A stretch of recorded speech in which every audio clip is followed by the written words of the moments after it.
Hello students, how are you? I hope you all are fine. So today we are going to start the poem name The Gardener and the Vine. So first we will read about the lesson. In this poem the poet has highlighted the selfless works of a gardener.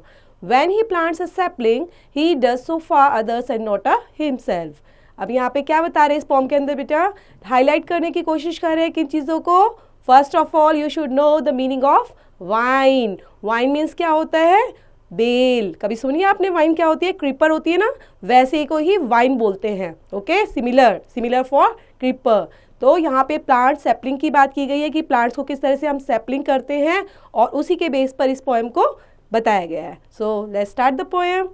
The world was clogged in silver grey, the edge was gold and bright, the inside of an ocean shell was crushed into the light.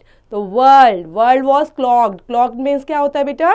Cover, hide होना. Okay, so जो पूरा world है वो cover है silver grey colour से. Edge कैसे है उसके? Gold and bright. और इनसाइड में क्या है? Ocean shell and crushed into the light. Means क्या है यहाँ पे क्रश्ड का? कि जो हमारा पूरा वर्ल्ड है वो कैसे लाइटेंड है? पूरा लाइट डिफरेंट कलर से. मीन्स ब्राइटनेस है उसके अंदर. Okay, so the day still had it's wrapping on pale shades of every hue. The old man walking on the grass left footprints in the dew. So day कैसा है? Wrapping on. किस में wrap हो रखा है? Pale shades of every hue. Means कैसे में? पेल shades, मतलब उसकी शेड्स कैसी आ चुकी है? डिफरेंट कलर्स की. मीन्स येलोइश जो शेड है वो आ चुकी है. लेकिन यहाँ पर क्या है? किसकी स्टोरी बताई है? किसके बारे में ये पोम? Old man. जो ओल्ड मैन है वो walking on the grass. So left footprints in the due. जो उनका लेफ्ट फुटप्रिंट्स है वो कहाँ पर है? ड्यू मीन्स क्या होता है?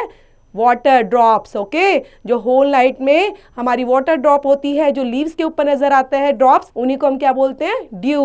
His gnarled old fingers gently held a frenzied little vine under his arm an old trall that once had been so fine. तो उनकी जो फिंगर्स हैं, कैसी फिंगर है? काफी रफ है ना.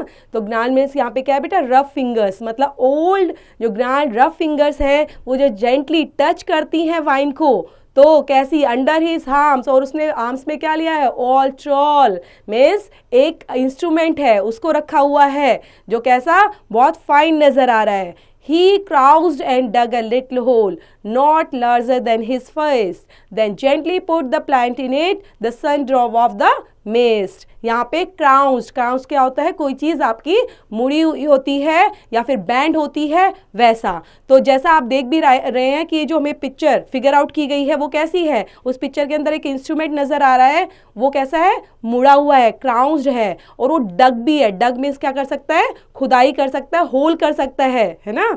तो नोट लार्जर हिज फिस्ट. और वो कैसा दिखाई दे रहा है? जैसे उसके हाथों में काफी बड़ा दिखाई दे रहा है. अब वो क्या कर रहे हैं? जेंटली पुश करने के लिए आए हैं ताकि वो क्या कर पाए? एक आपको नजर भी आ रही है, एक वाइन. इसी को क्या बोलते हैं हम? क्रीपर को ही वाइन नाम दिया गया है यहाँ. A bulbul sang out loud and sweet into the brightening gold. The gardener stilled his hands to watch his world slowly unfold. जो बुलबुल है वो क्या कर रही है? बड़ा लाउड स्वीट सॉन्ग सिंग कर रही है. ब्राइटनिंग गोल्ड, जो कलर आया हुआ है ब्राइटनिंग गोल्ड उसके अंदर.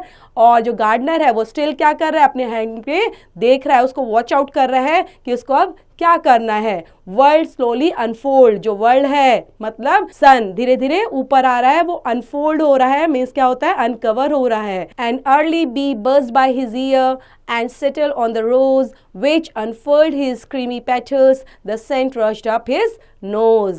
तो यहाँ बात हो रही है कि इस तरह से जब वो गार्डन के अंदर आता है तो उसको क्या क्या चीज़ें सुनाई देती हैं, क्या महसूस होती हैं, और वो अब क्या करने वाले हैं ना. तो यहाँ पे अर्ली बी मतलब जो बी होती हैं उनकी आवाज़ आ रही है उसके कानों में. बज है ना. बज क्या है यहाँ पे? ये है साउंड ऑफ बी. और कैसा? जो रोज़ है वो रोज़ सेटल हो चुके हैं. मतलब रोज़ काफ़ी वो क्या कर रही है? वो बी आकर रोज़ पर बैठ जाती हैं। और जो क्रीमी पेटल्स होते हैं रोज के, मतलब जितना हम देखते हैं ना सॉफ्ट पेटल्स, मतलब उनकी पत्तियां कैसी हैं, काफी सॉफ्ट हैं, और वहां से कैसी अच्छी अच्छी सेंट की खुशबू आ रही है जो उसको महका रही है। जो देख रहा है गार्डनर, तो वो देख रहा है कि रोज बी और किस तरह से उसको सेंट की जो फ्रेगनेंस की खुशबू है वो भी उसको वहां पर आ रही है। A faint tinkling of distant bells now trembles in the ear. The gardener cocked his head to hear the neighing of a mayor. तो यहाँ पे बात है फैन टिंकलिंग इन डिस्टेंट बेल्स, मतलब उसको क्या घंटियों की आवाज़ आ रही है, टन टन जैसे घंटियों की आवाज़ होती है, तो टिंकलिंग की आवाज़ आ रही है वहाँ पर, और कुछ ऐसा लग रहा है कि कुछ हवा में बज रहा है। Garden cocked his head to hear, और गार्डन क्या करता है, जो गार्डनर है वो अपने सर को ऊपर उठाकर क्या देखने लग जाता है कि कुछ उसको सुनाई दे रहा है। और वहाँ पर मेयर, मेयर मीन्स क्या होता है बेटा, it's a feminine of horse. So घोड़ी को हम मेयर बोलते हैं। Neigh means sound of mare. तो जो घोड़ी है उसकी आवाज आ रही है, उसको नीनी उसकी आवाज वहां पर सुनाई दे रही है, और साथ में किसकी, बैल की भी साउंड उसको हियर हो रही है। His calloused hands went on pressing the soil around the roots. The high kingsmen came riding by, dressed in their silken suits. तो यहाँ पे क्या दिखाई दे रहा है उनको, जब उसने देखा गार्डन ने, तो गार्डनर जब देखता है उसको, तो उसको collapsed hand went to pressing, कि कुछ ऐसा है कि वो अपने हाथों को आपस में प्रेस करता है, और उसके आसपास क्या लगी होती है, मिट्टी, क्योंकि वो क्या है, गार्डनर है। तो गार्डनर तो मिट्टी में उधर ही देख रहा था ना चीज़ों को, और उधर ही वो चीज़ें कर भी रहा था। तो जो सॉइल है अराउंड द रूट्स, और वो साथ में क्या कर रहा है, रूट्स के आसपास सॉइल को भी बिखेर रहा है। उसके जो हाई किंग्समैन, वहां पर क्या दिखाई देता है उसको, जो आवाज सुनाई दे रही थी, जब वो देखता है तो उसको नजर आता है कि राजा है जो राइडिंग कर रहे हैं और वहां से पास आउट हो रहे हैं, और उनकी ड्रेस उसको कैसी नजर आती है, सिल्क सूट जैसे उन्होंने पहना हुआ है। The horses slowed down to a trot as they passed the garden wall. The gardener raised his head to see the high king seated tall. तो यहाँ पे जो हॉर्स है वो कैसे स्लो डाउन, मतलब ट्रॉट मीन्स क्या होता है, जो उसकी क्या होता है, धीरे धीरे। हॉर्स कैसे चलता है, हॉर्स की राइडिंग कैसे होती है, हमारी तरह तो नहीं चलता एक फ्लैट वे में, वो कैसे उसकी जो राइडिंग होती है उसको यहाँ पे ट्रॉट नाम दिया गया है, कि वो वहां से पास हो रहा है। लेकिन वो जब जैसे बहुत तेज आ रहा था, अब उसकी जो गति है, जो उसकी स्पीड है, वो स्लो हो गई है। वो देखने लग गए हैं कि किस तरह से किंग भी उनको देख रहे हैं। The gardener raised his ear to see the high king city tall, और कैसे दिखाई दे रहे हैं, किंग ऐसे दिखाई दे रहे हैं कि वो जो वॉल है वहां उससे ऊपर है ना, हाई, उनकी जो पोजीशन है वो हाई नजर आ रही है। The Kings I weakened when he saw the sapling by a tree. The grapes would ripen when the man was just a memory. King क्या करते हैं, किंग की जब आंखें कहाँ पर पड़ती है, सैपलिंग पर, जो ट्रीज हैं, ट्रीज की सैपलिंग है उन पर जो पड़ती है, तो देखते हैं वहां पर जो वाइन है वो ग्रेप्स की राइप की जा रही है। मतलब वो क्या बोल रहे हैं कि ग्रेप्स की वाइन को जो गार्डनर है वो लगा रहा है, लेकिन जब तक ये ग्रेप्स, इसमें ग्रेप्स आएंगे और वो राइपन होंगे, राइपन मतलब क्या होता है, पकना, जब तक ग्रेप्स पकेंगे और ग्रेप्स आएंगे तब तक जो ये गार्डनर है वो क्या रह जाएगा, सिर्फ एक मेमोरी में रह जाएगा। मेमोरी में मतलब उस टाइम तक उसकी डेथ हो चुकी होगी, तो वो वहाँ वो वर्ल्ड के अंदर ही नहीं होगा, लेकिन वो क्या कर रहा है, वो उस वाइन को उगा रहा है।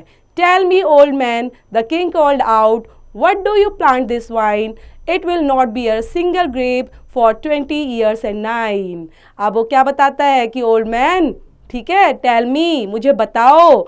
अब किंग जो है बोलता है, कॉल्ड आउट, जोर से बोलता है कि मुझे बताओ कि ये प्लांट, जो वाइन जो आप उगा रहे हो, what do you plant this vine और it will bear a single grape, आपको क्या लगता है कि इस पर सिंगल ग्रेप भी उग पाएगा, कब तक, फॉर 20 years and 9, क्या 29 ईयर्स तक इस पर कोई सिंगल ग्रेप भी आ पाएगा। And you are old, you barely have 8 summers, maybe 9, the sweet grape juice won't wet your lips, you will never drink the wine. अब उसको वही कह रहे हैं क्या, कि इतना टाइम, जो एक लॉन्ग ड्यूरेशन वाइन पर आएंगे जब ग्रेप्स, तो वो क्या करेंगे, वो काफ़ी और ज़्यादा ओल्ड हो चुके होंगे, है ना, अभी वो हैं बड़े लेकिन और ज़्यादा उनकी एज जा चुकी होगी, क्या आप इसका जो स्वीट ग्रेप जूस होगा उसको एंजॉय कर पाएंगे। तो वो इस तरह से उसको क्या बोलता है कि नहीं, तुम तो you will never drink the wine, और तुम तो वाइन की जो ड्रिंक है वो भी नहीं ले पाओगे, मतलब ड्रिंक नहीं कर पाओगे। The old gardener got up and bowed, his eye smiled at his king, then in a quiet voice he said that this is an offering. अब ये क्या बोलता है गार्डनर, जो ओल्ड गार्डनर है वो उठता है और थोड़ा झुका हुआ होता है, वो बोलता है कि बोलने से पहले उसकी आंखें हैं वो स्माइल करती हैं किंग पर, हल्की हल्की मुस्कुराहट के साथ वो किंग को देखता है और धीमी सी आवाज़ में बोलता है दिस इज़ एन ऑफरिंग, ये क्या है, एक प्रेजेंट है मेरा, आने वाली जो जनरेशन है उनके लिए मैं ऑफर कर रहा हूँ, ठीक है, प्रेजेंट के रूप में। I have eaten fruits from vines planted by those who came before, I plant for those who are yet to come when I will be no more। तो वो बताता है एग्जाम्पल देके कि सर जो हमने फ्रूट्स खाए हैं, जो वाइन्स प्लांट किए हैं, तो वो जो हमने पहले से ही जिन फ्रूट्स को एंजॉय किया है, क्या हमने वो ग्रो किए थे? तो हमने भी तो किसी के उगाए हुए पौधों से, वाइन से अलग ग्रेप्स को एंजॉय किया है, अलग अलग चीज़ों को एंजॉय किया है और ईट भी किया है। इसी तरह से जो आगे आने वाली जनरेशन है तो हम उनको ऑफर करेंगे और ये प्रेजेंट के रूप में हम उनको देंगे। तो ये छोटी सी पोएम जो एक गार्डनर बड़ी स्माइलिंग के साथ इसको पूरी करता है और किंग को किस तरह से समझाता है कि क्या वैल्यू है एनवायरनमेंट में पौधों की, पेड़ों की, और जो हमें मिला है वो हमारे किन्होंने दिया, हमारे पूर्वजों ने हमें दिया है, तो आने वाले टाइम में हमें भी कुछ ना कुछ उनको देकर जाना चाहिए, मीन्स अपने आने वाली जनरेशन को। तो कैसे रही बच्ची, छोटी सी पोएम है ना। तो थैंक यू फॉर वॉचिंग।